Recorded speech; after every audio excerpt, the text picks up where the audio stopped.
Okay, so are you at the live, baby, or at the live stream? Yes. Okay, It still good. says waiting on my end. All right, There we go. Something's happening. excellent. An ad. Hooray! For the Twilight Zone, no less. Ah, which we need to find better copies of. Where's your ponytail? Where's your jacket? Thank you. Let's go ahead and tuck that in. I muted you on YouTube so I can hear you over Skype. Very good. There's no one here. There's no one here. I think I got my camera on. Yeah, there it is. It's turning off now. Doop, doop. It's getting picky. There. Hey, we did it. That on first try. I know, right? And believe it or not, we were able to do it actually through YouTube. Oh wow, that is something. I dropped a link on Patreon about where to find it. Can you see if the link is working there, please? Yes. 1 moment. Patreon.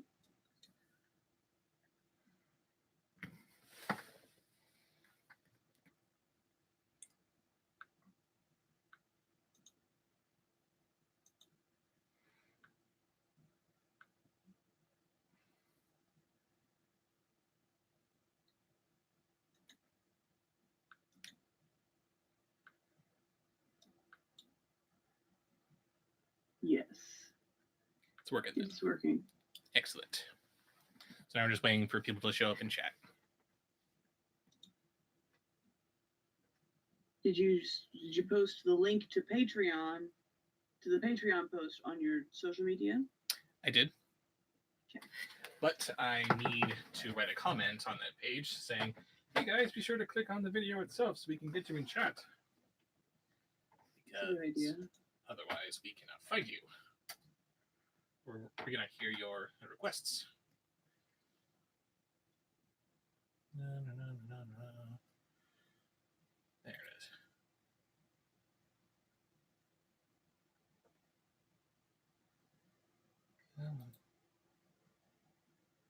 There it is.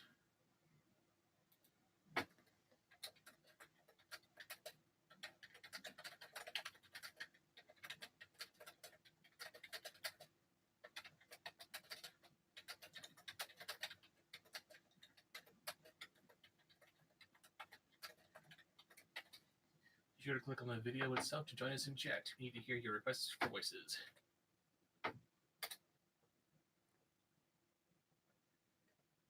And there we go.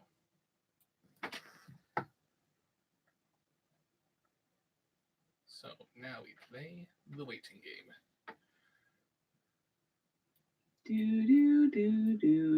Do. That's Jeopardy. I don't know the theme song for the waiting game. I'm pretty sure the waiting game doesn't have a theme song. But some of you just make it up as you go.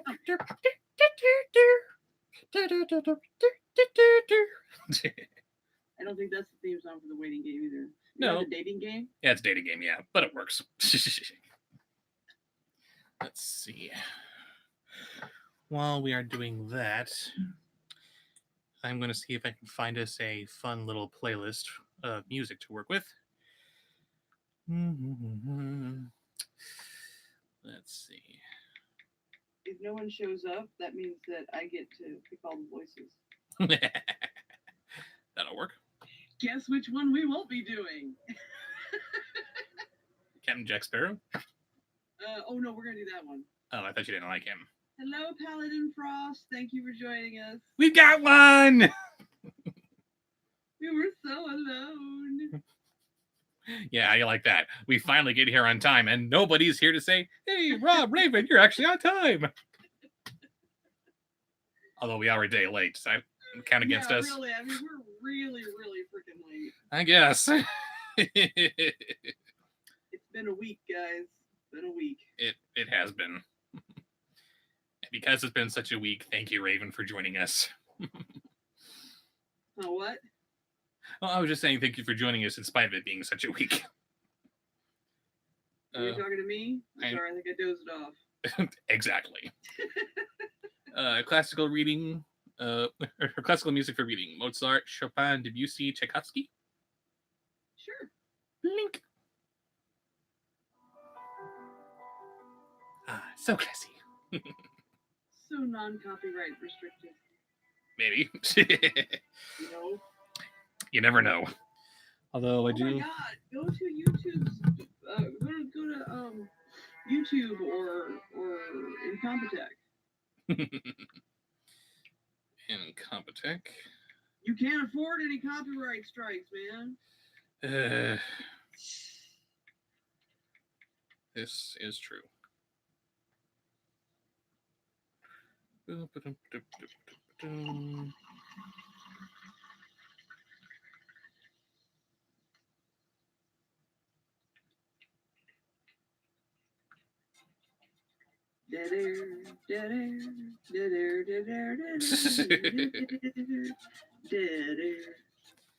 here's Incompetech. It's copyright free. This does not sound like we're going to be reading Disney stories. Why are you playing that one? You're such a doofus. Because I didn't prepare anything beforehand. Leave me alone. Story of our life. We weren't ready. Help. I was doing good. Find you something. Thank you, baby. Because you're so good at finding stuff. I love Incompetech. Kevin McLeod is the bomb. He is indeed. Let's go ahead and plug in my phone so she don't die. There we go.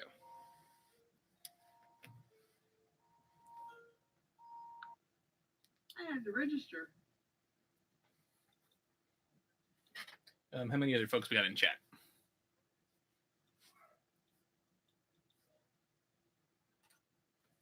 Hi, Matt. We have Matt and Paladin Frost.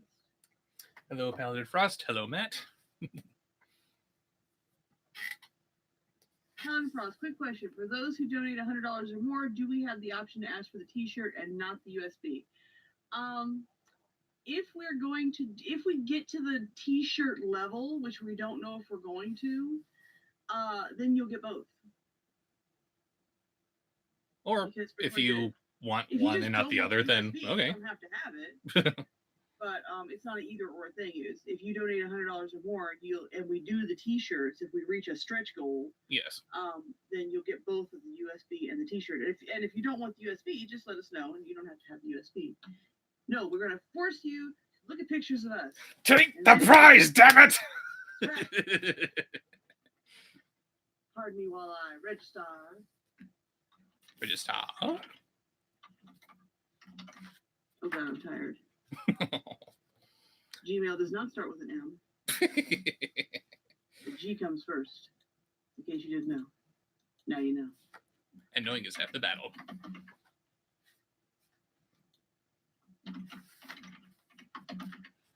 I have read the terms and agreements. I have not. I've read the data protection information. I didn't do that either. It's okay. Does anybody actually read that stuff? I'm tired. My passwords didn't match. Oh. So I try again. You can do it, baby. I believe in you. Your faith may be misplaced at this point. Joe.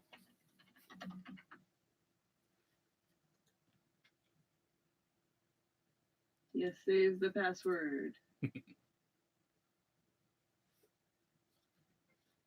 Got it. Cookies. Got it. Yes. Cookie. Confirm and all right.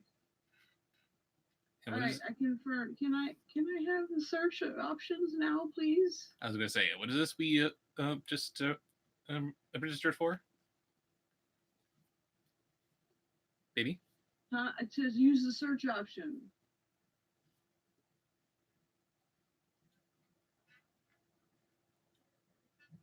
Log in.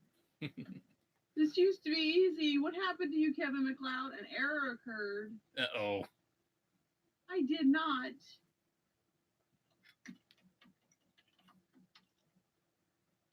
We got this, baby. My got fat fingers. Hang on. Go.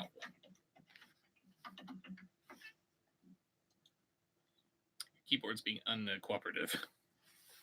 Sleep is good for you guys. Just remember that. Oh, yes. More or less an entire 24 hours without sleep. That's what Raven's looking at here. Go to my email. My registration. Okay, confirm. Can I get in the freaking website now? Thank you. Start searching for music now. How generous of you. How nice. Thank you, Kevin, for making your site harder to deal with. Search by genres. I'm laughing at my girlfriend's misfortunes. I'm a terrible person. Classical, 157 songs. Ooh. Can we sort by length?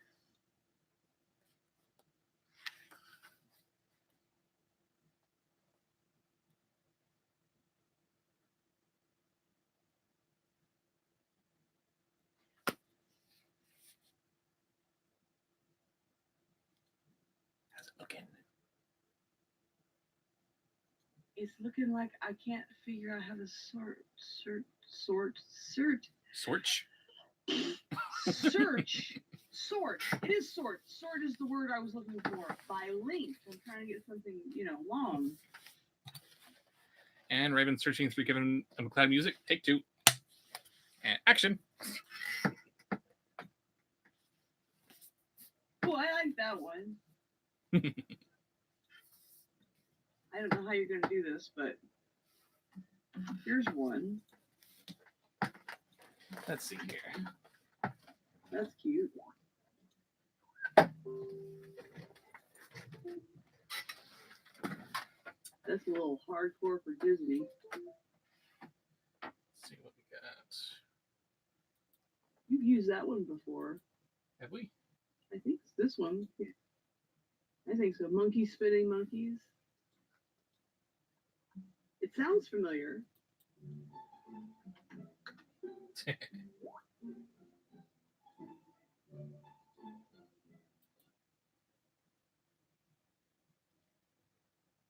That's a little morose.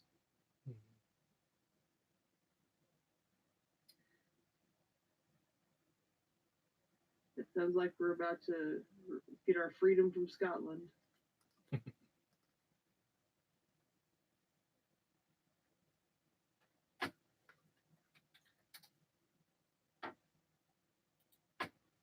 Play. Thank you. I don't like you.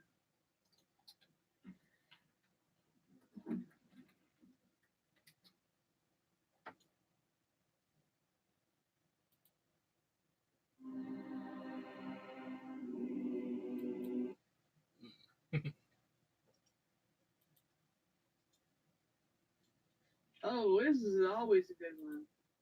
Canon in D major. He does such a good job on it.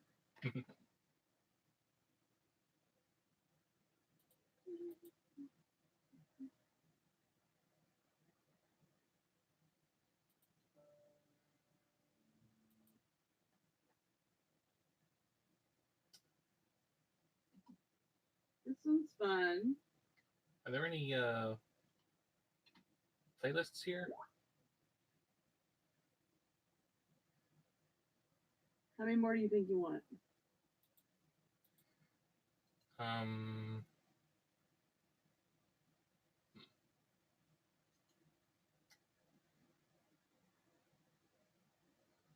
Not sure. Let me try something here real quick. I didn't hear what you said.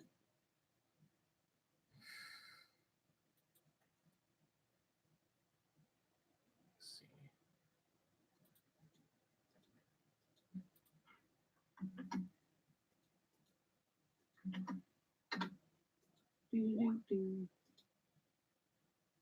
Yeah, give me 2 more. 2 more. We got Canon in D major, Monkeys, Spinning Monkeys, Call to Adventure, Magic Forest.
So this one's cute. And long. There you go. Sorry, guys. We as professionals. We've been good. Who's Coach Z? Coach Z is a Homestar Runner character. Apparently, I am becoming Coach Z. Says Matt R75. Okay. What's that mean? I don't know what that means. Have I been insulted or complimented? I don't know.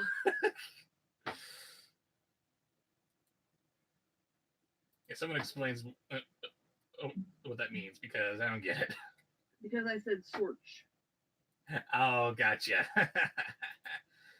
Coach Z, he's got this really thick Midwestern accent there, and he puts the letter R in almost every single word that he does there. So, Gotcha. So we got this character who's named the Cheat, but he always calls him the Jort.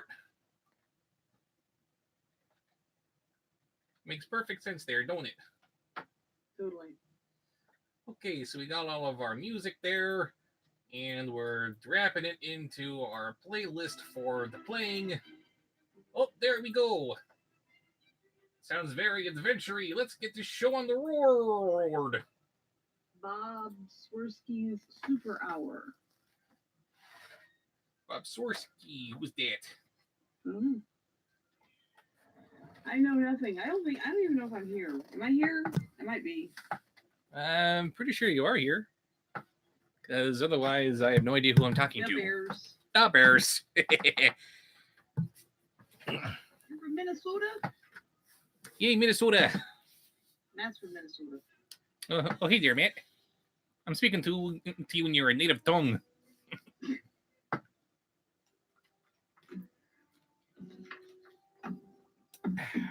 The borders are open. Bunch of frozen dumbasses. Oh, Walter, you're horrible, and we love you.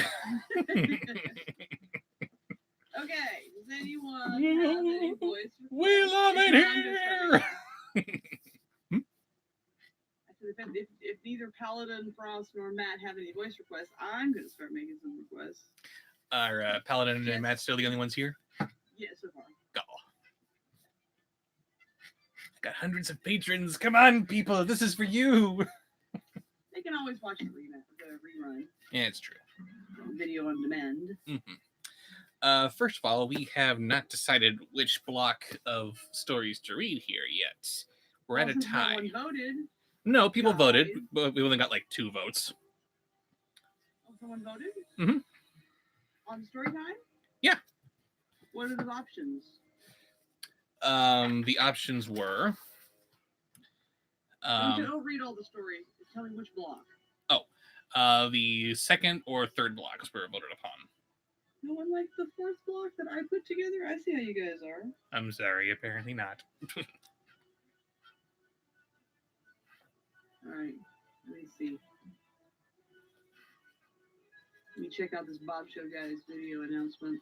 This Bobsheaux guy, whoever he is. Loser. Whoever that dork is. Aye! Screw you, hippie! Come on, ad. I don't want to rent a property. No, but I like getting pennies. So there you go.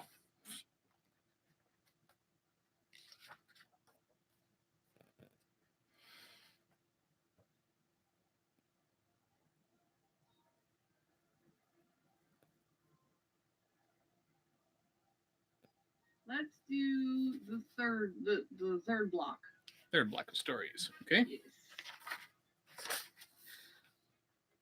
The third block of stories begins with Lilo and Stitch, the Dog Show. On page Okay, we have the 127. first voice suggestion.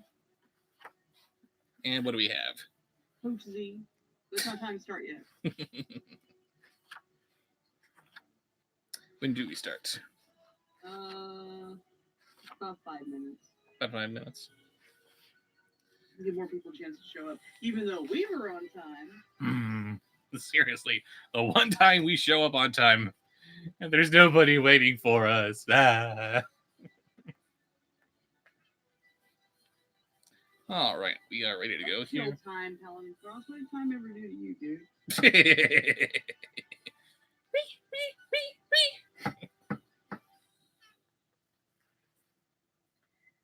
Did you find the bonus storybook?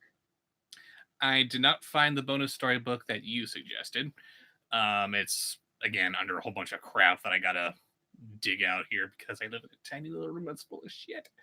But It's not full of shit. It's full of stuff. And you got too much stuff in a small space. yes, I do. But I was able to find some books which might be considerable material. I don't know. Okay. Shall Well, use your judgment since we didn't discuss this beforehand. Well, we got a few minutes now. We can discuss that now, I think. But it'll be a surprise. It'll be a surprise. Okay. Don't talk about it now then. Dooby dooby doo. Why do I have shaking hands with danger going through my head? Because you said doobie doobie doo, and that made your brain segue into shake hands with danger. Ba-doo-ba-dee-da-doo-doo. I'm so tired. I'm goofy. It's a catchy little tune, you gotta admit. So let's say you're out there doing any kind of random thing and it has to do with, I don't know, maybe a car or a tractor or maybe even a bulldozer. If you're doing anything, you're shaking hands with danger.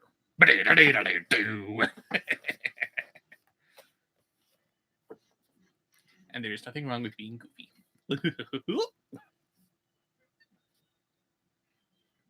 I'm writing down voices. Woo, we got voices. Nope, I'm making them up. Geez, making them up. That works too. Hope so.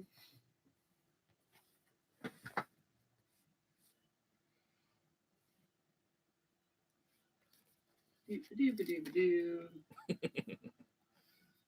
Get out of my head. Get out of my head. Oh, here, Raven, guess what? What? You're silly. I'm gonna hang up on your sorry ass. Goodbye. Oh, totally worth it. No, come back. I didn't mean it.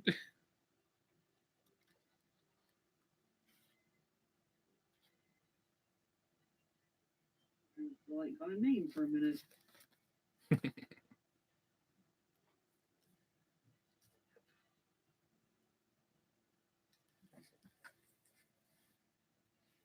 What's the name of the actor that voiced Dreadlock Joker? Kevin Michael Richardson.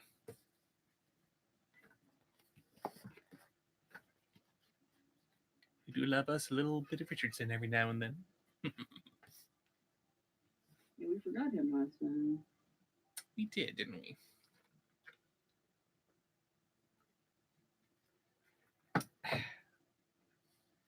Three more minutes, and we shall get busy.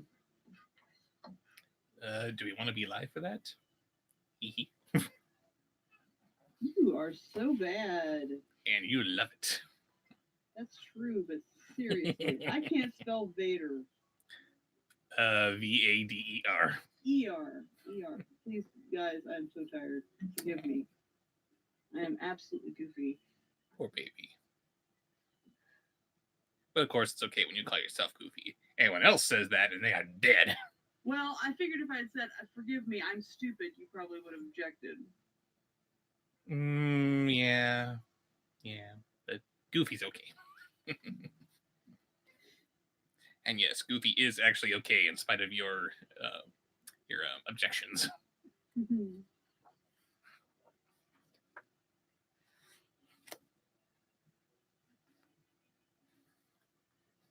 Matt says, speaking of Kevin Michael Richardson, I learned a little while ago he provided voice work for an Ace Ventura point-and-click adventure game for the PC. Neato. I can totally see him working on something like that.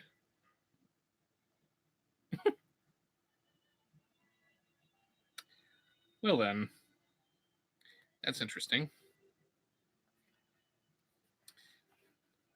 I haven't read any of these stories that we're going to be looking at here in these Disney 5-minute classics stories here.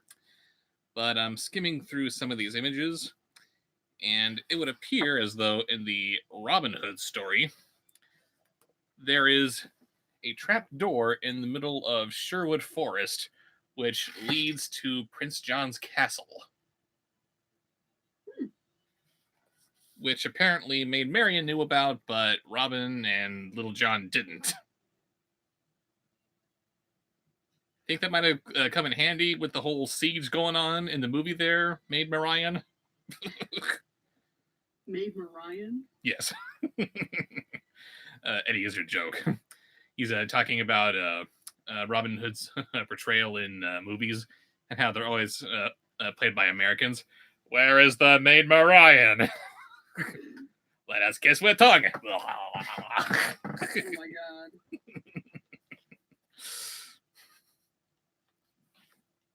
You're coming up with, keep talking. I'm coming up with new voices. What is the name of the guy? I'm so unfamiliar with this. It's okay. Who does the dead parrot bit? Dead parrot bit. This is an ex-parrot. Oh, parrot. I'm sorry. I thought you said parent, like someone's mother or father. Yeah, here you go. The dead parrot, that is John Cleese. John Cleese, okay. These parents are no more. They have ceased to be. Yes, Matt made me think of it because he said it was made by Seventh Level, the same company that also did 3 Monty Python PC games based on the TV series Holy Grail and Life of Brian and Meaning of Life. There are Monty Python PC games out there? Apparently. Oh my, I'm going to have to hunt those down. I'm quite impressed with myself that I spelled Cleese correctly. Or Matt and I both got it wrong the same way. One or the other.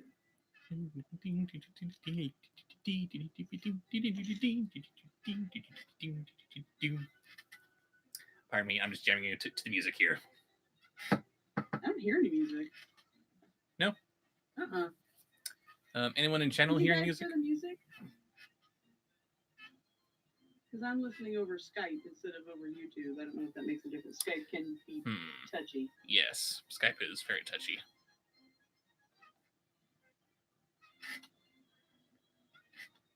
And of course, we've got to wait like 15-20 seconds for them to respond. Keenan Soundwave. He says, I hear you, but I don't know if he's talking about the music. Paladin Frost says he can barely hear the music. So crank her up a bit, babe. Matt says, my aunt gave me the PC game Monty Python's Complete Waste of Time, which is based heavily on Flying Circus. Monty Python's... I hate Monty Python. Yes. But I'm glad you enjoy your game. No, literally that whole the dead parrot bit is the only Monty Python thing I have ever enjoyed. That's not entirely true, actually. I have been able to get you to enjoy a little smidgen of Python here and there. No. Yes, I have. No. Only by accident. And it's because it was you, not because it was Monty Python. Yes, of course. There was the impersonation of John Cleese's French guard in the Holy Grail. I fought in your general direction. That's not funny. But you laughed. And there was the whole bit of Wolfabob blowing up at Alpha and Omega 5. Do you remember that one? No. It looks like Kate and Humphrey are about to howl on the train like they did in the first movie. And looking back, that was a pretty emotional scene, wasn't it? And then Brent has to come along and ruin it with, I have to pee. And Wolfabob just explodes at the movie, just screaming at it, you bastards! That was Monty Python? That was Monty Python. Okay. Yeah, I like that. That says the other two games actually have long plays posted on YouTube if you don't mind me posting links if you're curious about the gameplay of those two. You can try to post links in the chat, but number one, we're not going to be clicking on them and we'll probably lose them.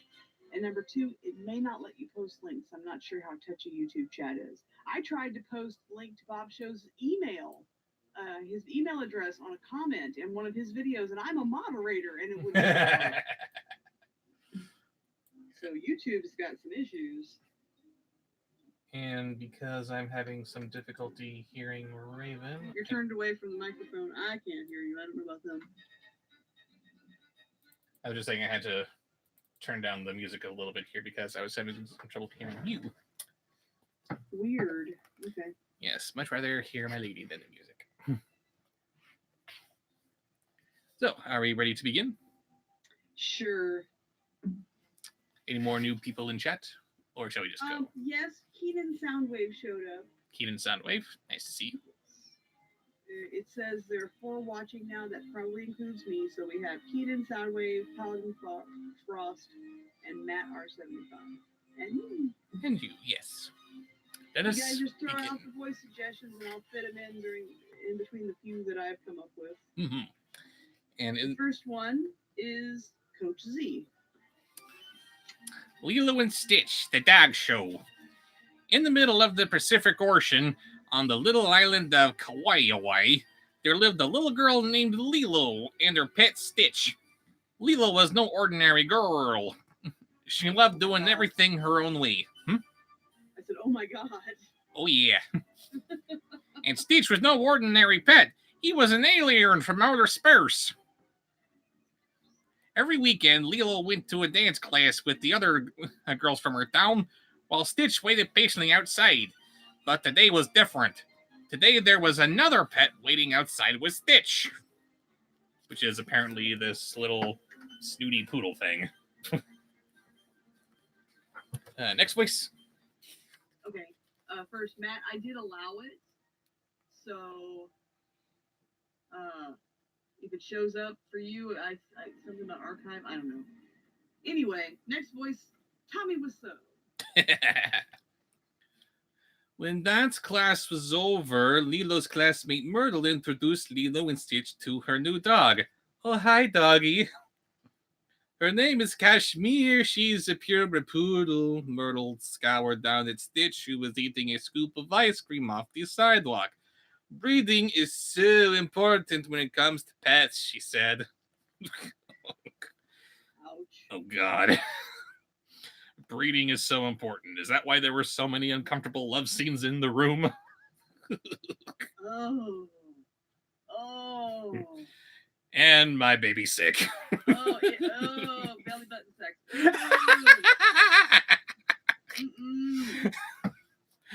And awkward BJ face. Now I have to wait and see where you make it. Don't do that. Oh, no. I'm coming to see you in August. You better not make me think of that. I will not make you think of that, I promise. Maybe. Yeah. Robert? Yes? Behave yourself? Mm-hmm. Certain things depend on it. Oh my. Speaking of being sexy, Eartha Kitt. Lilo was embarrassed. She tried to ignore the mean things Myrtle said to her and Stitch, but it wasn't easy. Stitch might not be like other dogs, but he's really smart, Lilo said. Just then, Stitch started rolling around in the melted ice cream. If Stitch is so smart, Myrtle said, prove it. She handed Lilo a flyer. There's a dog show next weekend. Kashmir and I are planning to win, and we'd love to beat you in Stitch. Yes, Eartha Kitt was the first voice that I came up with when we started talking about doing story times with Bobsheaux. Christopher Lee started it all. Yes, he did. So when I was thinking, well, what voices can you do? Because he can do so many. The first thing that popped in my head was Eartha Kitt, and he did such a good Eartha Kitt. I was, this is going to be a hit. That's a standard.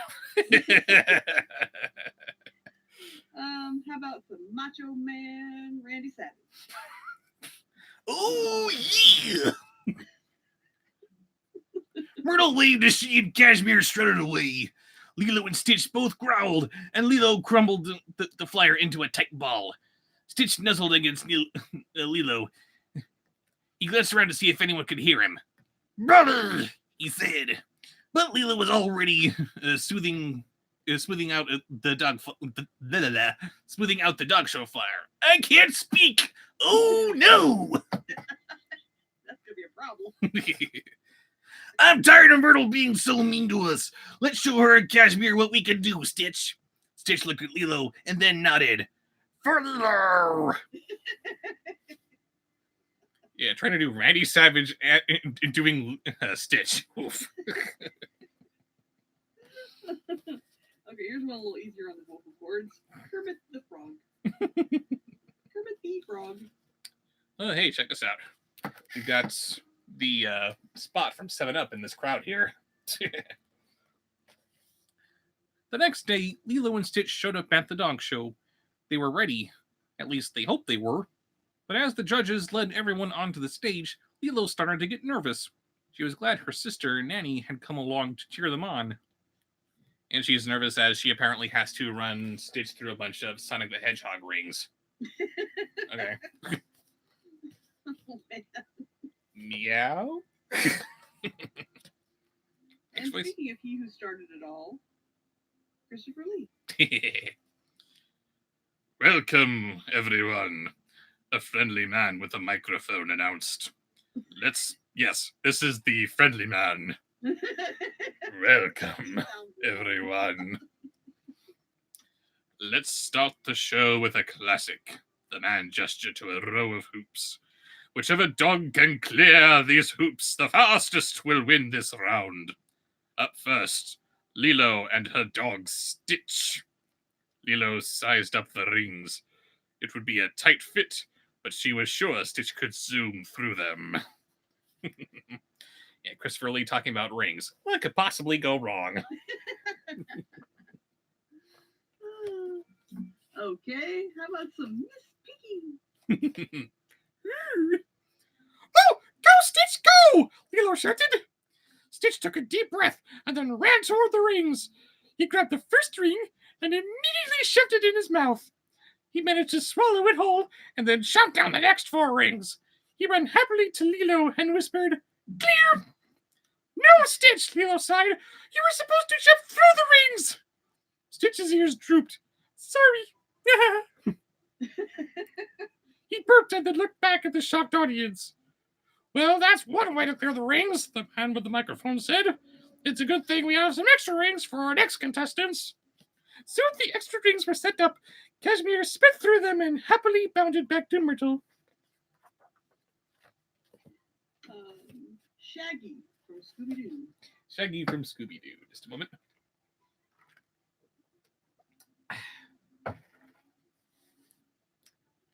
"Like, it's okay, Scoob. I mean, Stitch," Lilo said. "We have 2 events left. We can still win." Stitch nodded eagerly.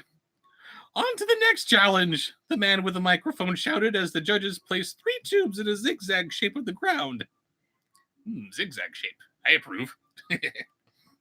In order to complete this event, each dog must run through the 3 tubes to get to the other side of the course.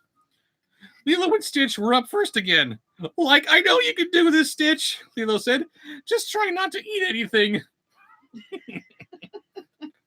Very good, Shaggy. Very good. Matthew Lillard's Shaggy. Oh, jeez. Love him. Okay, here's another voice I love. Captain Jack Sparrow. Stitch licked Lilo playfully and got into position. "Ready, set, go!"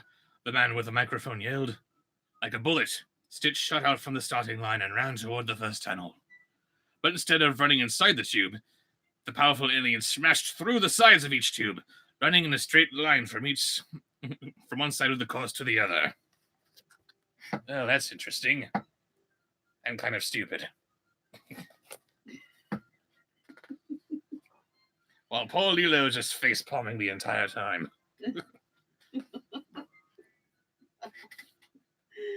You ready for the next one? Yes. How's your gonzo? Stitch crossed the finish line and looked back at the judges proudly. Then he saw Lilo holding her head. Stitch hung his head. He knew he must have done something wrong.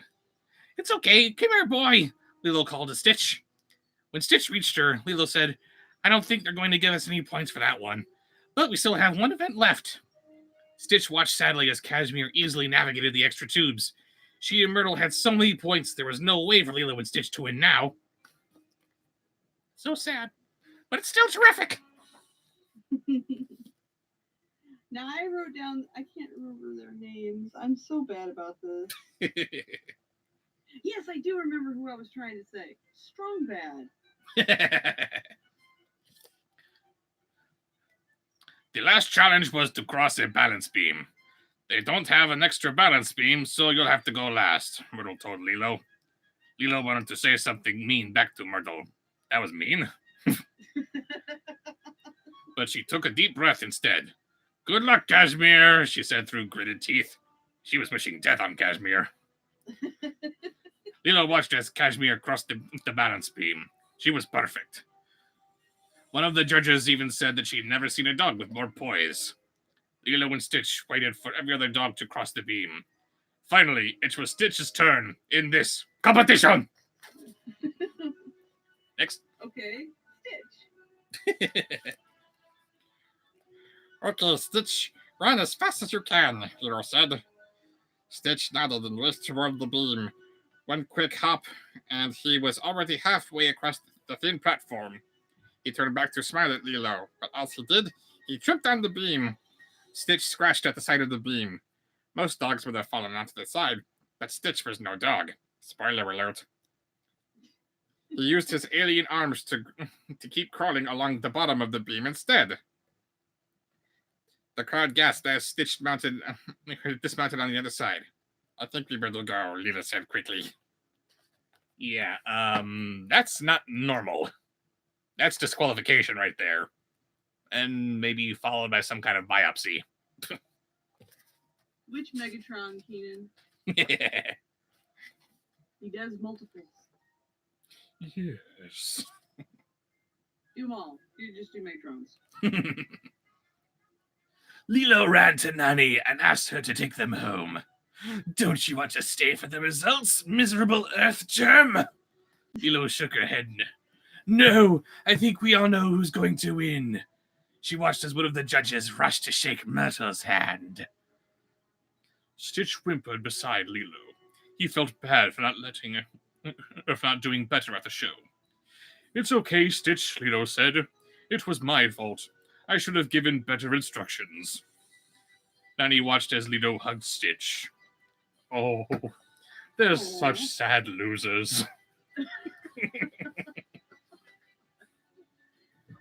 Okay, now the other Megatron.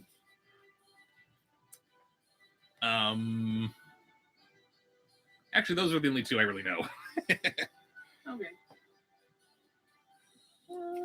Let's do Foghorn Leghorn. That night, Nanny tucked Lilo and Stitch into bed. Now, don't laugh, but I made you something, she said.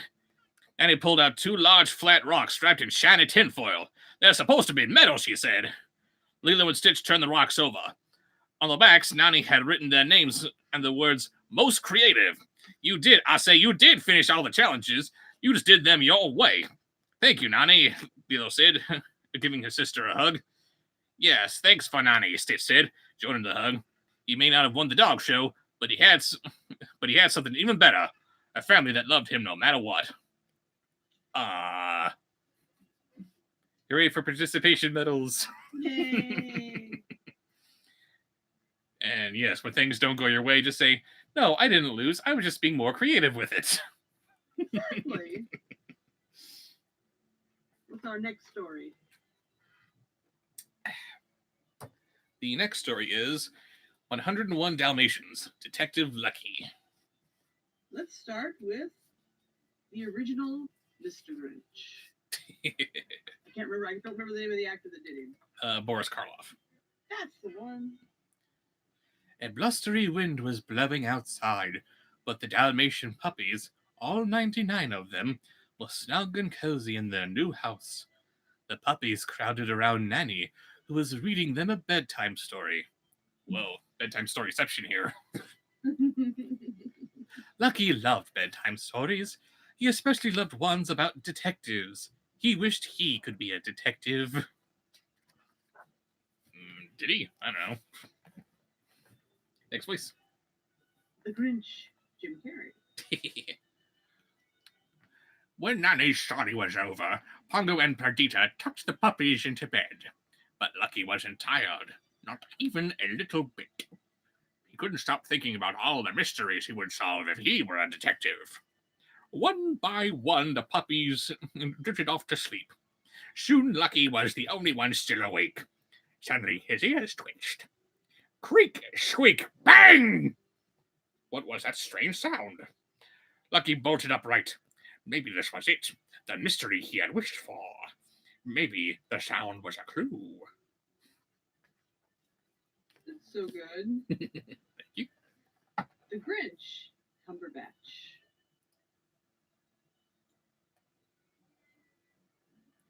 Pass. What? I don't really remember how he sounded, except it was just unimpressive. Oh, goodbye.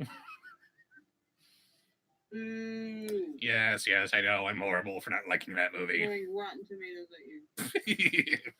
Can you do Petrie from the Land Before Time? I can give that a whirl. Lucky carefully climbed out of bed. His parents were in the living room with Roger and Anita. No one would know if Lucky slipped through the doggy door. He could go outside, find some clues, crack the case, and be back before anyone even knew he'd left. Lucky scampered outside. He looked around. He had never been outside alone at night. The wind had died down, but it was very dark and scary. All around him, Lucky saw strange, shadowy shapes. Lucky thought about going back inside, but he knew that a true detective would solve this case no matter what. If he wanted to be a detective, he'd have to go on, dark or no dark. Lucky sniffed the air.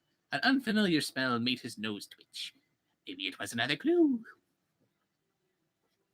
Next. Very good. Thank you. Darth Vader. Lucky pressed his nose down into the dirt and sniffed again. There it was, the same smell. His tail wagged as he followed the scent into the woods. This is exactly what a real detective would do, Lucky thought, as he eagerly tracked the smell into a hollow log. Lucky poked his head into the log to see what was inside, and found two spooky eyes staring back at him.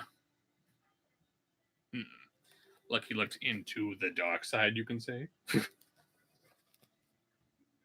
you know Turl from Battlefield Earth? Oh, God. Lucky yelped in surprise. He backed out of the log quickly and as quickly as he could, and ran right into a tree. Thunk! Strange noises filled the air, and Lucky felt something brush by his head. Hoo, hoo, hoo, flap, flap, flap, whoosh. Lucky was surrounded by spooky sounds, and he didn't know what was making any of them. And to make matters worse, he'd been so busy tracking that smell that he hadn't noticed how far he'd roamed. He had no idea where he was or how to get home. There was only one thing to do! Run! Okay. While you were still learning how to spell your name, I was being trained to conquer galaxies! We gotta watch that sometime. Do we? Yes, we do. Why? Because it's John Travolta at his absolute worst. I had such a crush on John Travolta. And prepare to have that ruined. That'll cure it right there. No, he cured it himself. This was Scientology. Oh, wait, is he a Scientologist? Yes. Oh, dear. Oh, I know. Any crush I had was quickly quickly ground into freaking dust. That was the movie that broke him. Maybe so. Can you do Tiger from An American Tail? Pass. You can't do Dom DeLuise? Not really, no. I've heard you do Dom DeLuise. You're wrong. Okay. Let's have some Joker. Let's start with Romero. Lucky raced through the woods, ducking under branches and leaping over rocks. When the when the trees began to thin, he charged forward, running faster and faster until wham! He knocked right into someone. A flurry of fur and tails hissed and hisses and growls. Lucky and the stranger tumbled over and over. Then a familiar voice said, "Lucky, is that you?" Nicholson's Joker. It was Sergeant Tibbs, the cat who had helped rescue Lucky and his siblings from Cruella de Vil. "Sergeant Tibbs," Lucky cried in relief. "Help, I'm lost and I don't know how to get home." Sergeant Tibbs knew just what to do. He led Lucky to an old barn. There, the two filled the Colonel in on Lucky's situation. "No question about it. We've got to get this pup back to the Dalmatian plantation," the Colonel announced. "But it's too late for the Twilight Bark, I'm afraid." Mark Hamill. Lucky's heart sank. "You mean I have to stay here all night?" he asked. "Swoon." "No need for that," the Colonel said kindly. "This calls for the Midnight Bark." The Colonel lumbered over to the door and howled into the night. Lucky waited anxiously for a response. At last it came. "Bark, bark, bark! Yip, yip, yip, yip, yip! Off, off! Aroo!" All right, Richardson. The box echoed across the countryside to the Dalmatian plantation, where a sleepy Pongo opened his eyes. "It's a lost pup," he whispered to Benita. "I'll go help." Hearing about the Joker going and helping is just odd. Yeah, weird. Scary. Ledger. "Follow the barks. They'll lead you home again," the Colonel told Lucky. "Good luck, lad." "Thank you," Lucky told the Colonel and Sergeant Tibbs. They called him Sergeant Tibbs. Then, listening closely, he ran into the night. The Colonel was right. Following the sounds of the barks, Lucky soon realized that he was on the path home. And now that he was less scared, Lucky was able to solve all the mysteries that he'd stumbled upon, even the creaky old gate that started it all. Actually, it looks like he's just kind of walking past all the mysteries we've heard so far.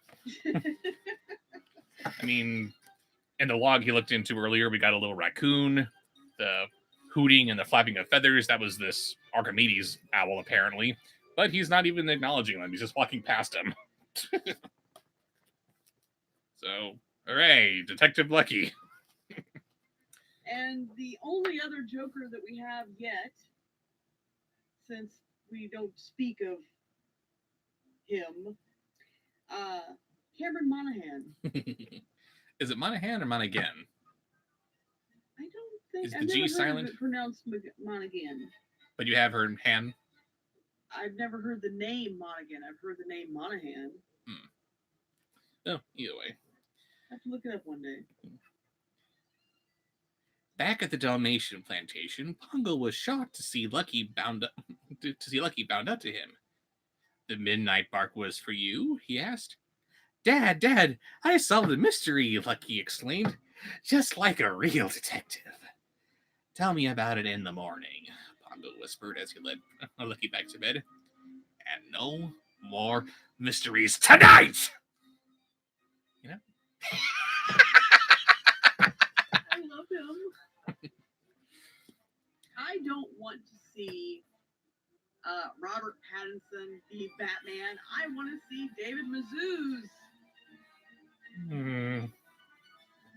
Why And isn't I it? want to see Cameron Monaghan play the Joker to David Mazouz's Batman. Why isn't it David Mazouz? That'd be so awesome. Be. You just got watching 5 years of these guys playing not Batman and not Joker. Come on. Come on. Now, I am giving myself the advice that you keep on giving me all the time. Look at it with an open mind, because for some reason we have to do that with Batman casting. It's so rarely just a matter of, oh wow, he's perfect. It's always, really? Okay, let's see where this goes. Because Okay, polling the chat. Who made the better Spider-Man? Is it Tobey Maguire or Tom Holland? you're not even counting Andrew Garfield. Who's that? Exactly. He was the Amazing Spider-Man with where he was fighting Gwen Stacy and fighting Gwen Stacy. No, he was dating Gwen Stacy and fighting the Lizard. Yeah, and Harry Osborn's kind of sort of Green Goblin in the second movie. No, not Toby. That's the wrong answer, Keenan. Yeah, right here, Keenan. Boom. No, it's Tom Holland. He's amazing. He's good. He is amazing. He is a decent Spider-Man, but the Tobey Maguire, Tobey Maguire Spider-Man movies were just more Spider-Man-y. So Keenan says bro fist to you. And Matt says Toby was probably the better Peter Parker, but Holland was probably the better Spider-Man. I gotta disagree. I thought Tom Holland did an excellent Peter Parker. He was awkward and funny, and just and if you see him outside of Spider-Man, you will realize how much that acting was. Tom Holland's not shy and dorky and awkward.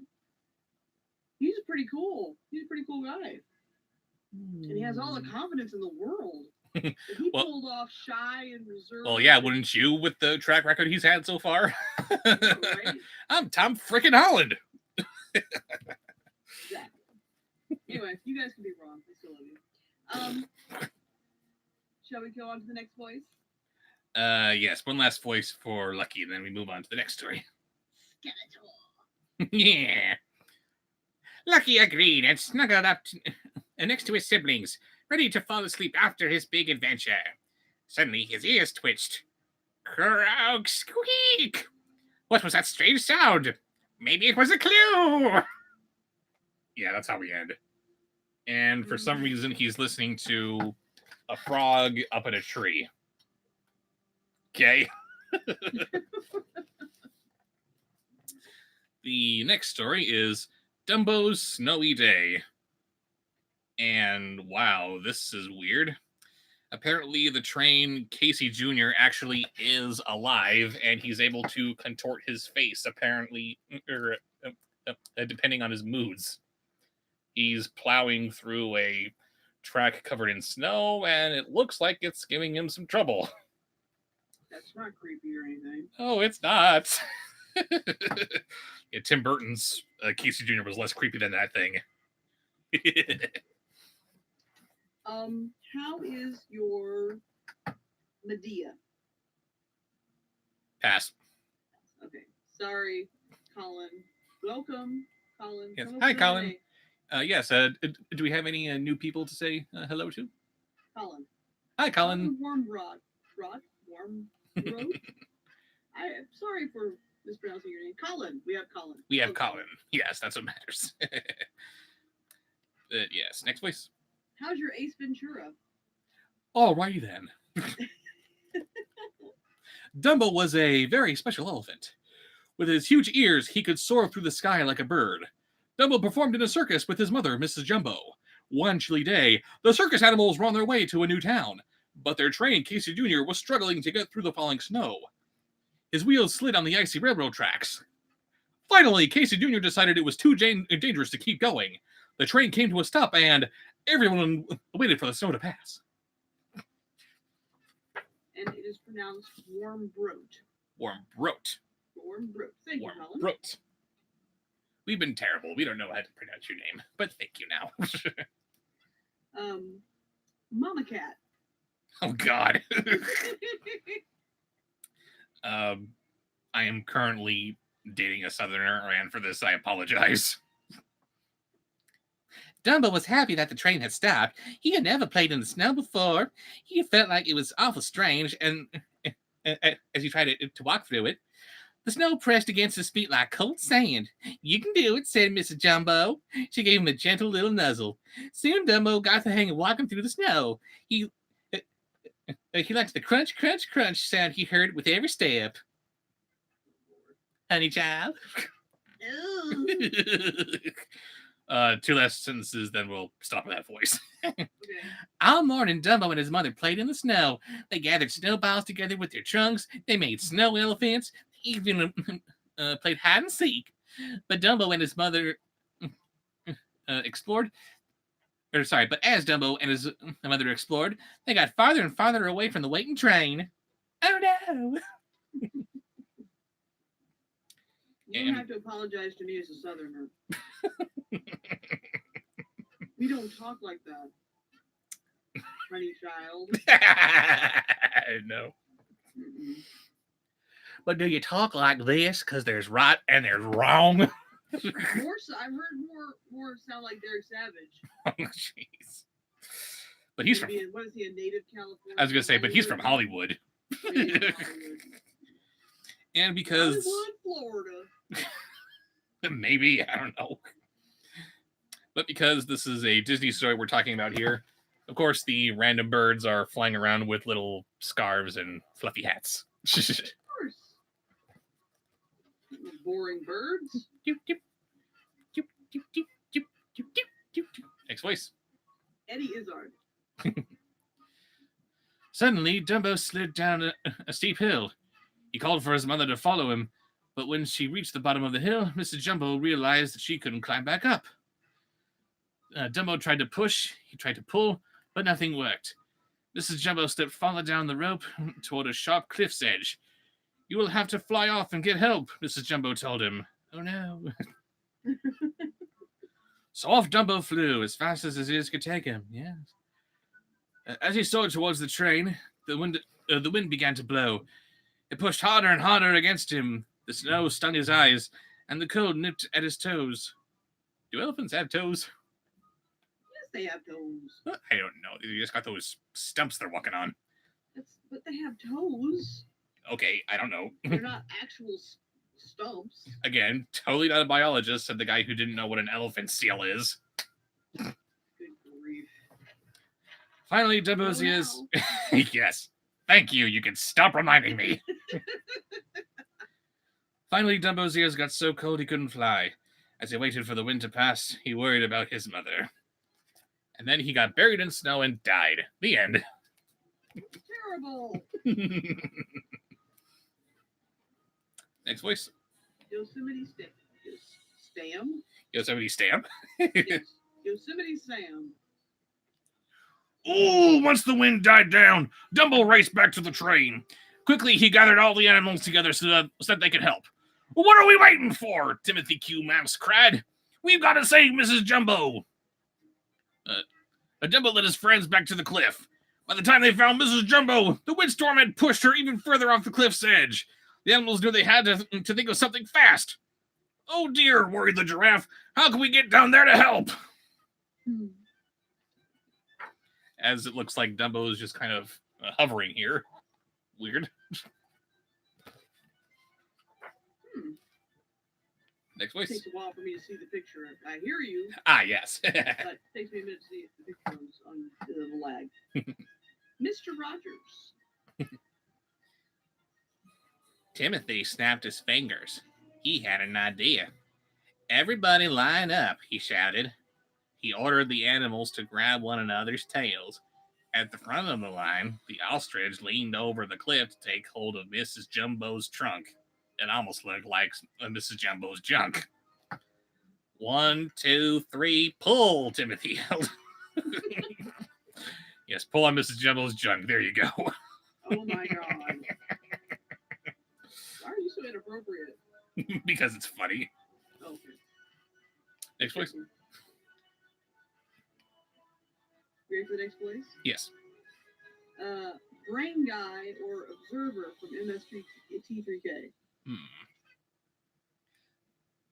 The animals worked together, huffing and puffing, pulling and stretching, until Mrs. Jumbo made it safely to the top of the cliff. Hooray! Everyone shouted. But suddenly there was a loud crack. The cliffside gave way, and the animals tumbled down. Watch out! Yelled the hippo. Yikes! Cried the monkeys. Uh-oh! Said the giraffe. Help! Hollered the bear. Who knew that all these animals could talk? All the animals tumbled together and rolled down the hill. Before long, they had become a giant snowball. How do you stop this thing? Timothy shouted as they zoomed along. The snowball gathered speed until it didn't. It just stopped. The end. Oh, goodness. Next voice. I'm sorry, I was chewing. It's okay. I haven't eaten anything today. I'm really hungry. I'm actually pretty hungry too. Granola. Oh. Can you do any of the Ninja Turtles? Pass. I bet you can. Typical California surfer dude. Little makeshift Michelangelo here. Yeah. Crash, bang, boom, oof. The animal snowball hit the bottom of the hill and broke apart. Is everyone okay? Timothy asked as he straightened his hat. Luckily, everyone, bleh, I can't speak, told you.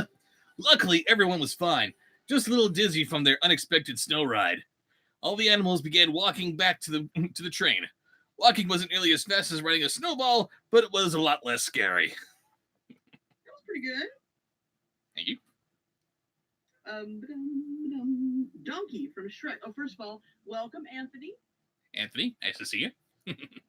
Keenan says cowabunga dude, so apparently that was okay. Now, Donkey from Shrek. That night, Mrs. Jumbo gave Dumbo a warm bath. Thank you for flying to find help today, Mrs. Jumbo said to her son. I'm so proud of you. Dumbo smiled and blew a trunk full of water over his head. Hey, don't forget about me, said Timothy from his teacup bath. I helped too. Mrs. Jumbo nodded. You certainly did. Thank you. Aw, gee, said Timothy. It was nothing. Nothing at all. So she gave him a warm bath by basically snotting on him. Pretty much. That's gross. And I find it only necessary to point out here that here we are reading a Dumbo story, and we're more or less closing out on me doing a stereotypical black voice. Oh dear. You feel necessary to point that out? Because it's funny. It's not funny. The pros were racist. Final voice. Final voice will be original Mad Hatter. Fun little lead up into the Alice in Wonderland story next here. Yeah. Then it was time for bed. Dumbo snuggled up against his mother, and Timothy nestled underneath Dumbo's ear. Good night, my darling, Mrs. Jumbo said softly. Sleep tight, said Timothy. Dumbo fell asleep right away. Tomorrow, he and the circus animals would perform for hundreds of happy children in the new town. But for now, Dumbo was glad to be warm and safe with his mother as the snow fell gently outside.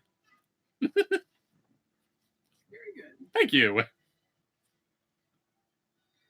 And next no, for Anthony, you're banned. Ban hammer on Anthony. what did he suggest? Never mind, we're not there yet. Baby. He suggested that we wait until it's his turn. Anyway, on to the final story for this block of 5-minute Disney stories. Alice in Wonderland, A Snack for the Queen. Ban hammer. Stinky. Ugh, I got one for you. I hate you. Nope, you have to hate Anthony. It was a lovely day in Wonderland. Alice was sitting in a garden, watching the bread and butterflies flitter from flower to flower. Why, their wings look just like buttered bread, she exclaimed. Is Alice unfamiliar with the wildlife in Wonderland? This is nothing new for you, or at least it shouldn't be. Everything here in Wonderland is so very curious. As Alice looked around, she heard a voice behind her. Oh dear, oh dear, oh dear. I hate those kids. Mutants. Yes, Not kids are mutants. yes, little mutant corgis. Let's have little Keanu. Alice turned to see the White Rabbit running through the garden. Is everything all right? She asked. The White Rabbit stopped. The Queen of Hearts is hungry, but nothing in the palace seems to satisfy her. If I don't find her a tasty treat soon, she'll have my head. And that is bogus. Like, perhaps I can help, Alice said. I've never had any trouble finding something to eat in Wonderland. Yeah, we all know about that. Phew, there she goes. Like, if we work together, I'm sure we'll find something that makes the Queen happy. The White Rabbit sighed. I do hope you're right, he said. All right, next voice. First a question. Yes. Which kids would be worse? The ones from Alpha and Omega or the ones from Norm of the North? I have not met the kids from Norm of the North yet. I didn't think we had seen the one with the little babies, the bear cubs in it. Oh my god, are they prominently featured in the sequels? Are they prominently featured in the sequel? This is a Splash Entertainment thing, right? You know they are. No, you no. Eventually have to review No, them I all. don't know. I don't know because the only bit of Splash that I know was carrying over from something that Crest Animation did. Crest seems like it had a pretty hard boner for those stupid little pups, so they carried them into the sequels, and Crest was Splash was only following suit. Yeah, they showed those three little bastards at the end of the first Norm of the North, but does that mean that they'd be so heavily featured in the second and the third? Oh my god, why are there second and thirds? Okay, Alpha and Omega was a moderate success. It didn't bomb at the box office. It made some kind of profit. And it's got a pretty devoted fan base, I'll give it that. It makes sense that Alpha and Omega might have a sequel. And then, depending on how well that sequel performs, maybe there could be a second. I don't know. Let's see how it pans out. Nobody liked Norm of the North. Nobody saw it. Nobody wanted to see it. It didn't make money. It didn't get good reviews. What? Why are you going right out the gate with at least 2 sequels? Splash, what are you thinking? I'm done.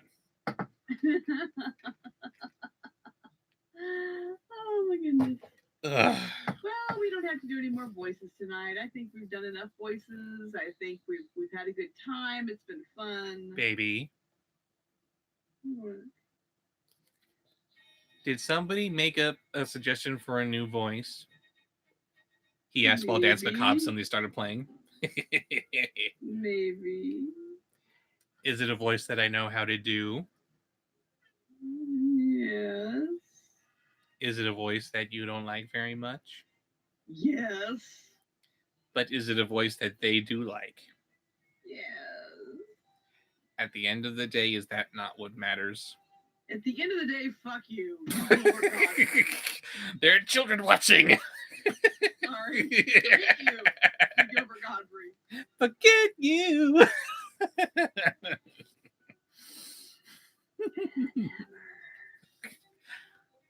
We love you. No, obviously you don't. Yes, we do. If I was loved, that voice would never, that and the other voice, those two voices would never be suggested. Are you sure you don't mean 3 voices? You know, you risk yourself. You risk your opportunity to ever get laid again every time you do those voices. Do I? Yes. Apparently, I gotta wait a few seconds for the video to catch up with the lag here, but Oh, are you sure? no, maybe not. It's a risk. It's a risk, Yes. but I can beat it. There are children watching. Quit being sexy. There's children watching. Just stop it. Put that back. Put that box back in the box. It's not the time. Back in the box. Stick my fingers in my headphones. Blech. Have you tried asking the Mad Hatter? Alice asked. Oh, it's too beautiful. I love it. His tea table is always filled with treats. Oh no! I try to steer clear of the Hatter, the White Rabbit replied. He's always causing trouble. That's true, Alice said, but it's still worth a try. My ears are bleeding. Alice started down the path to the Mad Hatter's house. Suddenly, he stopped short. No, there is no forgiveness, Anthony. You did this. You did this to me. Perhaps we don't have to visit the Mad Hatter after all, she said, studying a bush. Look at these cupcakes. Don't they look tasty? And the cupcakes in question have an eyeball in the center of it, like this was a Christine McConnell dish or something. I'd rather eat the cupcake than listen to him. Eyeball and all. I just need to take a break from the story here for a second to look over the table of contents again. Well, here we are. I was gonna say it's a good thing that we don't have to read any Aladdin stories in this book because regardless of what voice I'm using at the time, anytime that I'm reading Iago, I would have to switch over to him. No, Iago.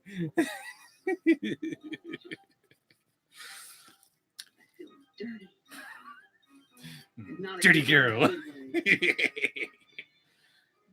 Shall we do one of the other two voices you don't like No, for this we one? shall not, because there are the suggestions. You can shut your face. Are there? No. Very well. What other Prince suggestions do we Charming. have? Pass. Matt Foley. Okay, I can do Matt Foley. Alice plucked a cupcake from the bush, and she and the White Rabbit hurried to the palace. There you are, the Queen of Hearts yelled when she spied the rabbit. Then she saw Alice. You! She shouted. Off with your... Alice didn't give the Queen a chance to finish. We brought you a cupcake, Your Majesty, she said, handing the Queen the treat. The Queen actually smiled. Why, thank you, she said, reaching for it. Before the Queen could take a bite, the cupcake began to move. Two wings opened up and it flew away. It wasn't a cupcake, it was a bird. Oh my God. Skype just caught up. So wrong. Next voice. The next voice is Peanut. Alice's eyes grew wide. The Queen would surely have her head now. Alice and the White Rabbit quickly ran from the palace. They hadn't gone far when the Cheshire Cat appeared on the path in front of them. What's the hurry? He asked them. We need to find a snack for the Queen, Alice replied. The Cheshire Cat looked down at the berries on the bush beneath him. Take her some of these blueberries, he suggested. These aren't blueberries, Alice said. They're red. Red or blue, they're quite tasty, the Cheshire Cat said. Well, actually, no, there are blueberries. I mean, granted, there are also red ones, but blue is right next to them, so what was the point of pointing that out, Alice? Next. Next is Jose Jalapeno. The Queen is very impatient, the White Rabbit on a stick said, and we don't have anything else to bring her. Alice agreed. It seemed they had no choice, Senor. She and the White Rabbit picked the berries and brought them to the Queen. She promptly gobbled them down. Delicious, she cried. I suppose you may keep your heads after all.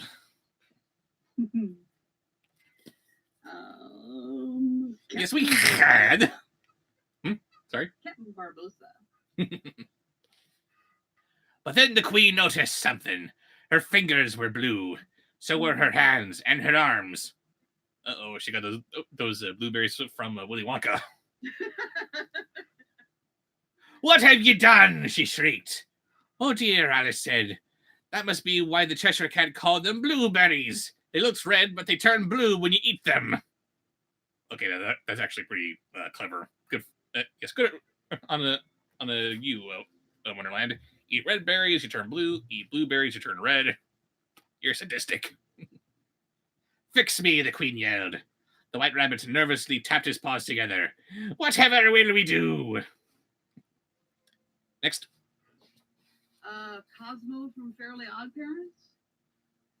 Pass. Johnny Depp's Hatter.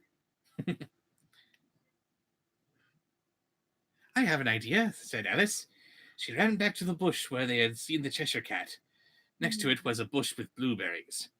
She quickly picked some and hurried back to the Queen. Eat these, Alice urged her. The Queen scowled. Why should I trust you? Well, I'm guessing, Alice replied. But if you don't try, you'll stay blue. The Queen frowned and ate some of the blueberries. Slowly, the blue faded from her skin. I suppose that worked, but I'm still hungry! Thank you.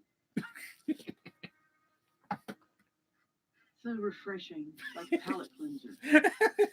Anything Johnny Depp takes away all the horror. We still need to watch Into the Woods, by the way. You showed it to me. Did I? Yeah. The movie? Not the play? No. Wait a minute. Where was Johnny Depp the wolf? That was the movie. Yes, you showed me the movie. Maybe I showed you a clip of it. I don't know. Maybe you showed me a clip. Okay. Anyway, next voice. Malcolm McDowell. Alice and the White Rabbit hurried off to find another snack for the Queen. Soon they bumped into Tweedledum and Tweedledee.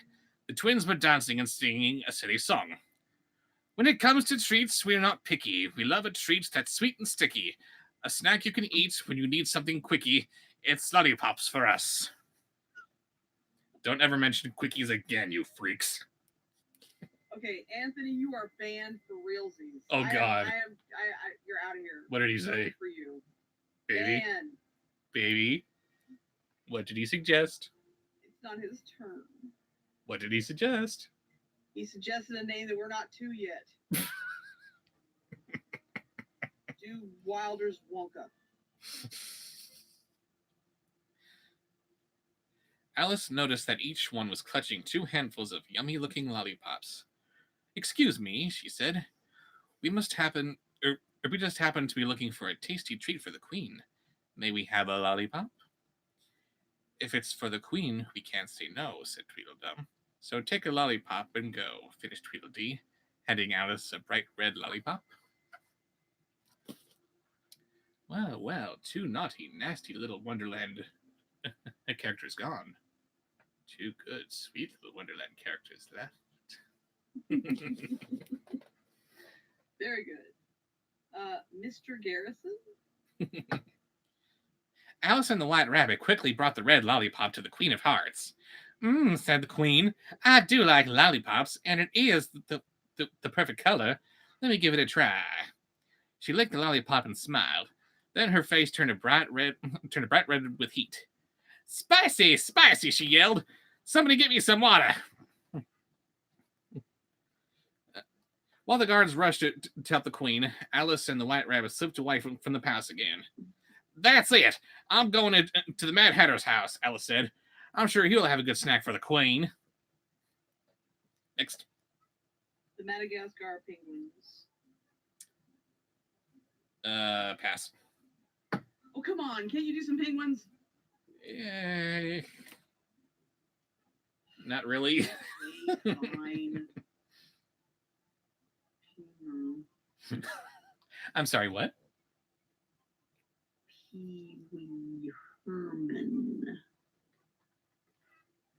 I must have something in my ear. A little louder, baby. Pee-wee Herman! Thank you. You are not at all, not even a little welcome. Like I said, you're risking it.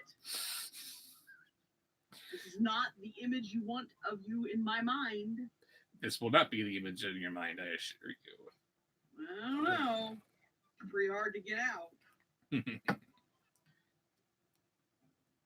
I'll wait here, the White Rabbit said. Alice quickly made her way to the Mad Hatter's house. She found him serving tea in my chair. Excuse me, she said. But I was wondering if you could help. Ah! The White Rabbit and I need to bring the Queen of Hearts a snack in a hurry. She's very hungry. Ah! Can you do a celibate monk? You should be able to. You will before the end of August. The March Hare's ears perked up. The Queen, you say? He looked at the Mad Hatter. Yes, I did, the Mad Hatter grinned, and he handed a cookie to Alice. This is exactly what she needs, he promised. Done. Yes, we're done. Jesus. Do sound waves. That's sexier than that one. So Alice and the White Rabbit brought the cookie to the Queen of Hearts. She sniffed it. Operation Sniff Cookie. It smells good, she said, frowning suspiciously, and it looks tasty. The Queen bit into the cookie. It is tasty, she said. Suddenly, something strange happened.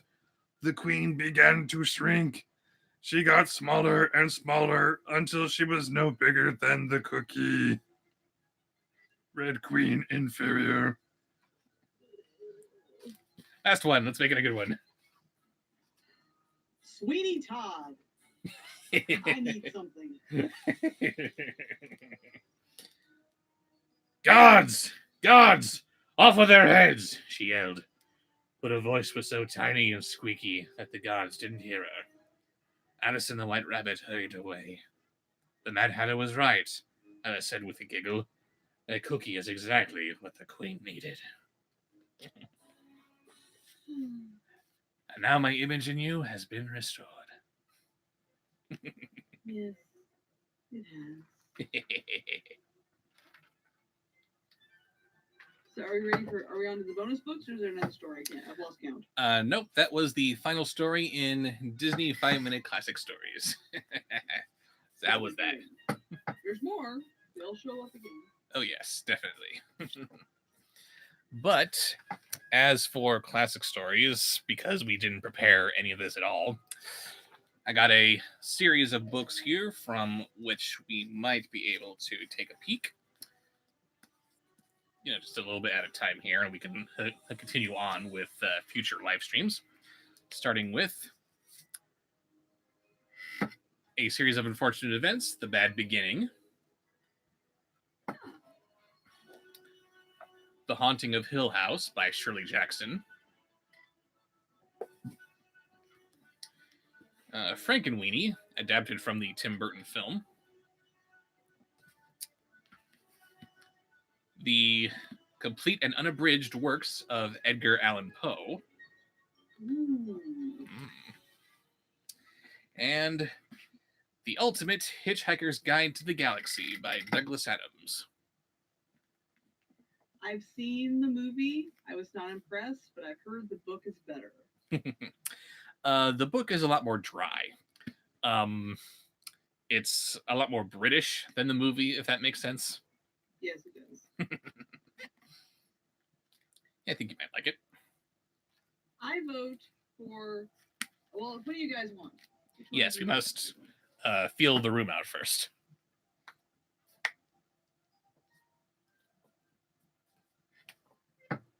Anthony wants to know how our plans to reunite are going. Well, we just recently cleared 4,000 of the 4,600 we needed. Mm-hmm. So yeah, we're getting together. That's already a done deal. Yes, we've already got the B&B and we've got the plane tickets, so that is happening. If nothing else, if we do nothing fun, then at least we have each other and a roof over our heads. So that's going. I'm excited. I am too, baby.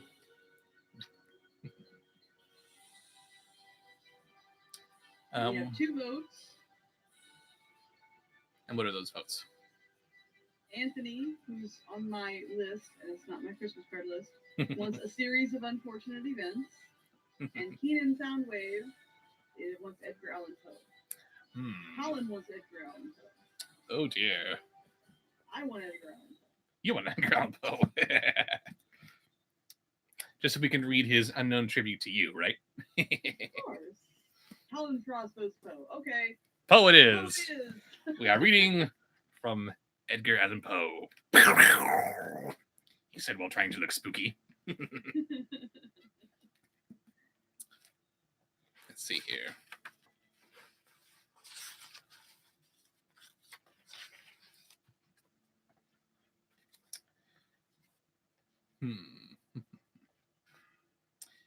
Shall we just skip ahead to his tour de force? That seems to be the consensus. Let's see. And then in future streams, we'll just read one poem or story at a time here after that. Sound good? Yeah. Let's see.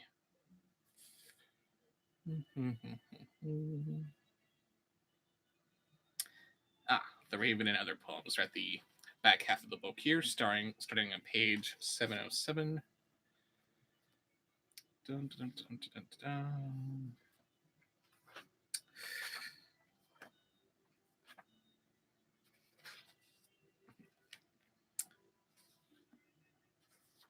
Almost there. Here we go. First voice for the Raven. Mrs. Doubtfire.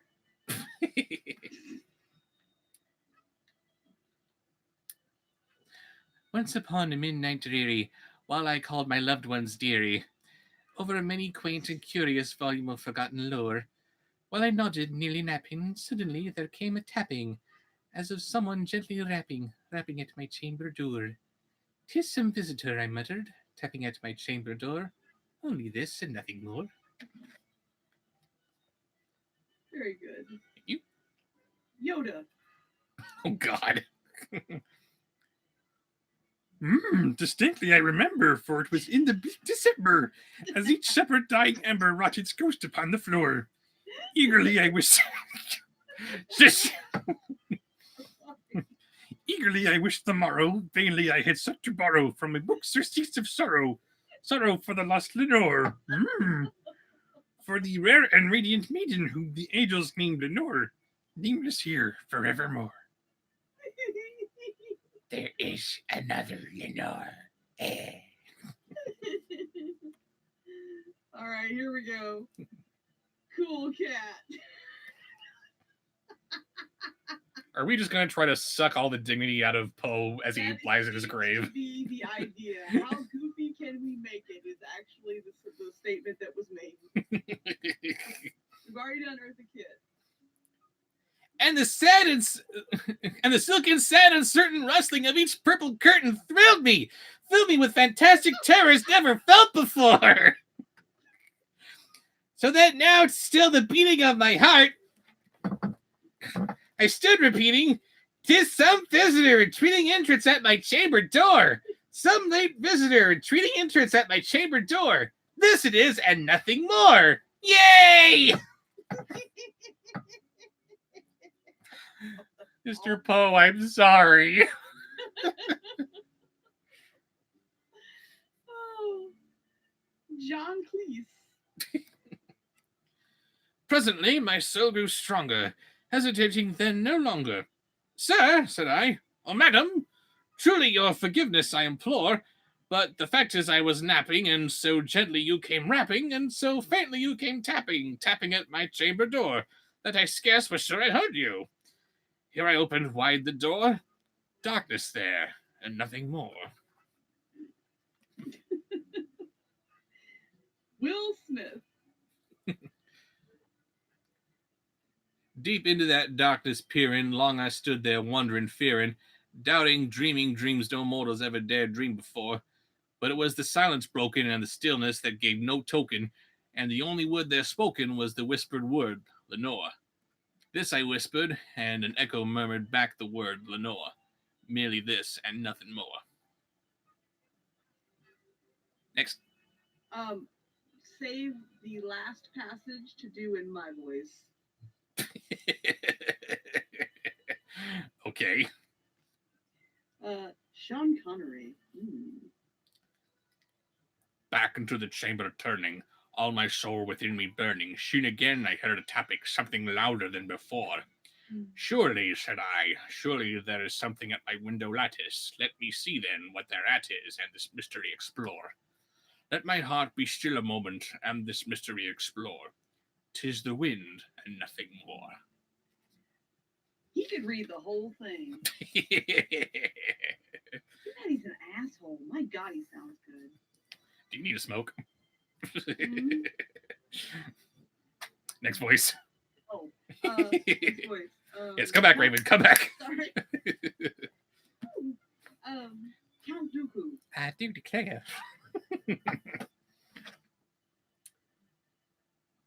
Open here I flung the shutter, when with many a flirt and flutter in there stepped a stately raven of the saintly days of yore. Not the least obeisance made he, not a minute stopped nor stayed he, but with mien of lord or lady perched above my chamber door.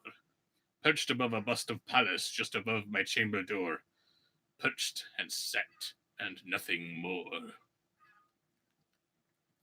Yes. Didn't Christopher Lee play Gandalf? Christopher Lee was Saruman, I think. Okay, is his name. Gandalf. Then this ebony bird beguiling my sad fancy into smiling, by the grave and stern decorum of the countenance it wore. Though thy crest be shorn and shaven, thou, I said, art sure no craven, ghastly grim and ancient raven, wandering from the nightly shore, tell me what thy lordly name is on the night's Plutonian shore. Quoth the raven, nevermore! Boom!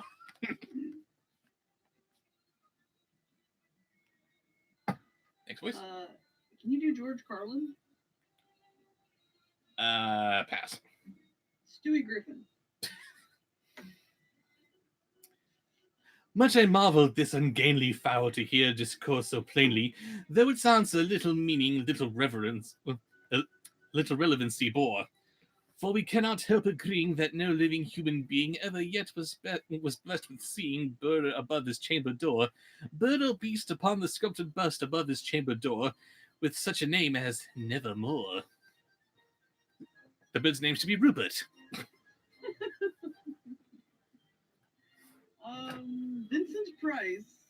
Of course, it has to be him for the story.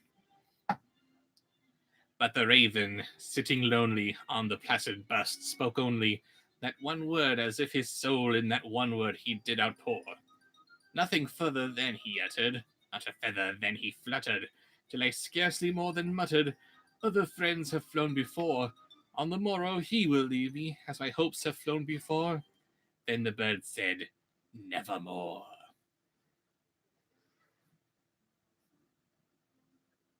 Next. William Shatner's Captain Kirk. Startled at the stillness broken by reply so aptly spoken, doubtless, said I, what it utters is its only stock and store, cut from some unhappy master whose unmerciful disaster followed fast and followed faster till his songs one burden bore, till the dirges of his hope that melancholy burden bore of nevermore. Okay, Anthony, you're no longer banned. This is a good one. William Shatner's Puss. Oh, Lord. But the raven still beguiling all my fancy into smiling. Straight I wheeled and cushioned seat in front of the bird and bust and door. Then upon the velvet sinking, I betook myself to linking fancy unto fancy, thinking what this ominous bird of yore, what this grim, ungainly, ghastly got, an ominous bird of yore meant in croaking nevermore. Let's have some Leonard Nimoy's Spock. That seems logical.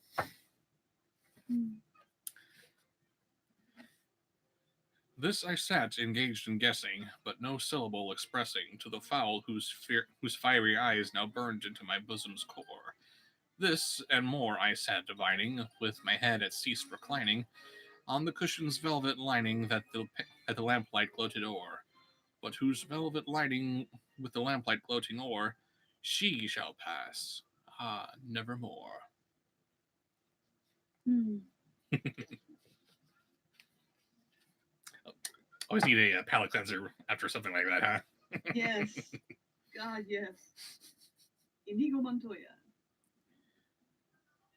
Then methought the air grew denser, perfumed from some unseen censer, swung by seraphim whose footfalls tinkled on the floor.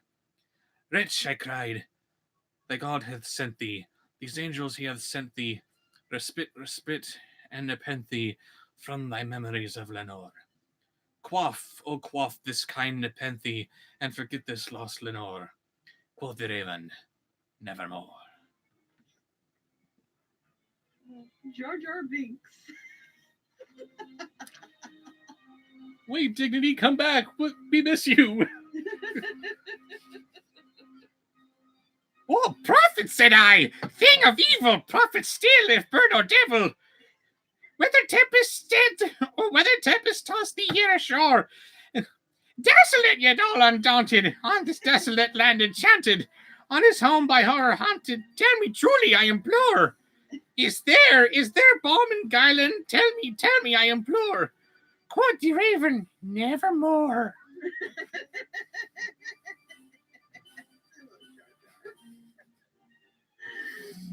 Liam Neeson.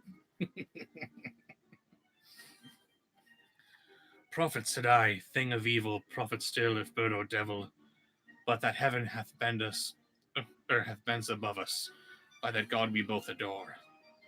Tell this soul with sorrow laden, if within the distance Aden, it shall clasp a Satan maiden, whom the angels name Lenore. Clasp a rare and radiant maiden, whom the angels name Lenore. Quoth the raven, nevermore. Christopher Walken. Be that word or our sign in parting, bird or fiend, I shrieked, upstarting. Get thee back into the tempest at the night's Plutonian shore. Leave no black plume as a token of that lie thy soul hath spoken. Leave my loneliness unbroken. Quit the bust above my door.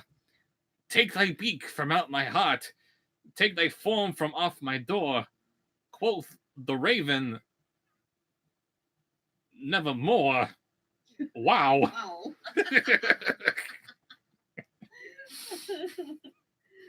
Okay. Famous. Oh, I'm sorry, but we can't do Phalus. We're on the last passage. Okay. Now I'm doing Raven Oh with boy. the Raven.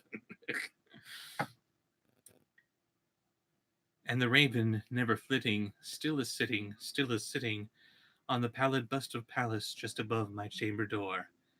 And his eyes have all the seeming of a demon's that is dreaming, and the lamplight o'er him streaming throws his shadow on the floor. And my soul from out that shadow that lies floating on the floor shall be lifted, my naughty boys and girls, nevermore. It's always so weird. I know, I'm To me, sorry. that sounds nothing like me. And I'm sure it sounds nothing like you, but in my mind, that is the best way that I can do you. You know, In many ways. hey, you stole my joke. Thanks, Dave. You suck. Yeah. I do. Hi-oh. I'm sorry. Yeah, that's what he said. Jerk. Okay. That was the end of the stream. That was the end of the story. So it was a bonus story. Yes. It was a lot of fun. You might have to repeat that one. That block of stories with the Raven, you think? No, just that Raven is a bonus story. Maybe. Because making it goofy was actually a lot of fun. Yes. I'm Edgar. really disappointed that I didn't get to hear you do it as Phalus. Well, then I guess we'll have to put that at the top of our list for next time. Oh my god, Raven reading Poe, or Phalus reading the Raven. There you go. Come Oh on, give us just a little bit. Go back to the beginning. Just a teeny bit. no, no, no, no! Please. We must save it till next time. Please. Oh, that's not fair. Please. I can't see you, but I can totally see that you're giving me the eyes right now. Please. I really want to hear Phyllis. Blink, blink, blink, blinkety, blink, one blink. little bit, just a line or two. Very well. I hate you. No, you don't. No, you. Phalus.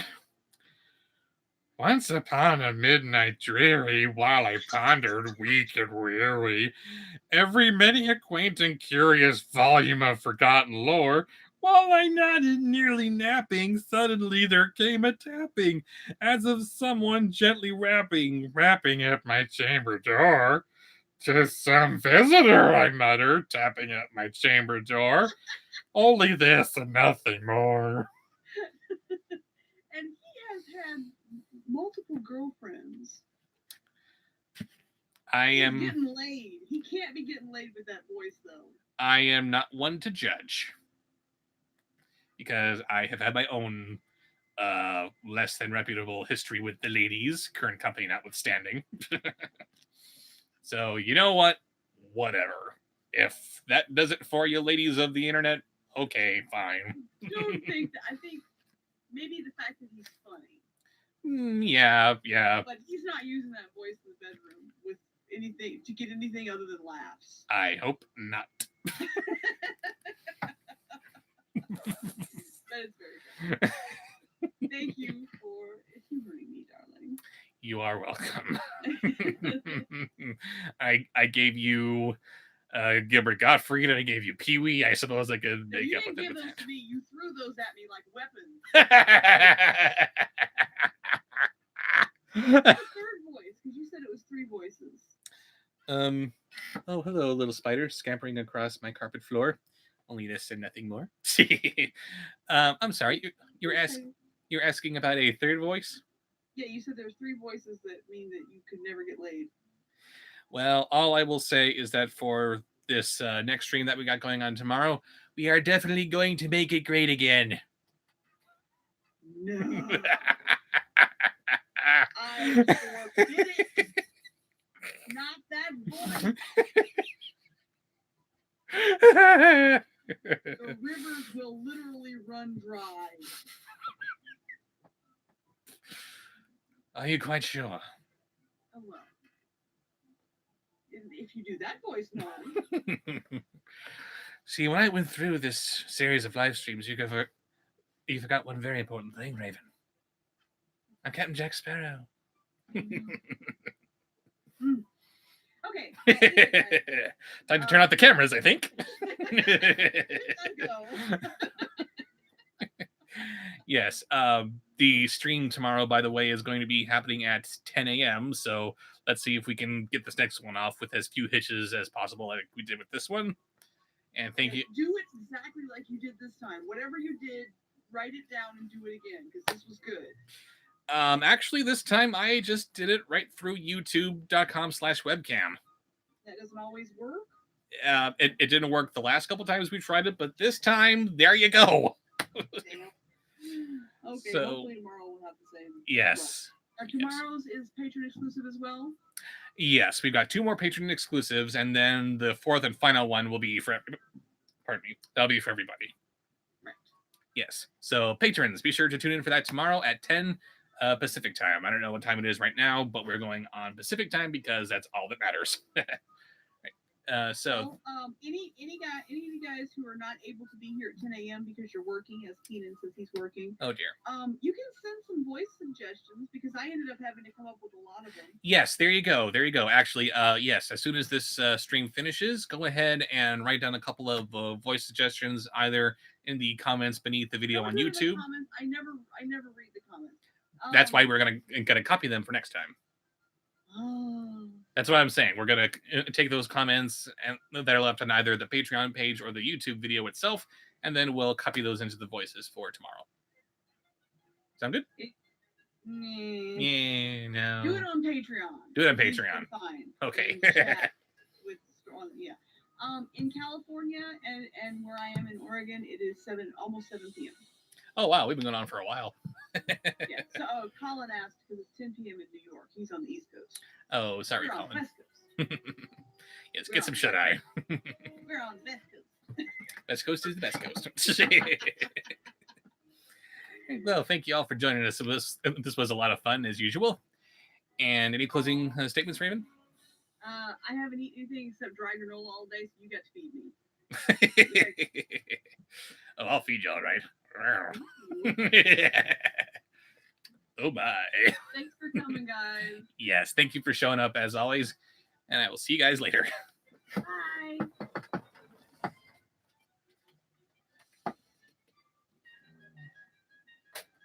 Control room.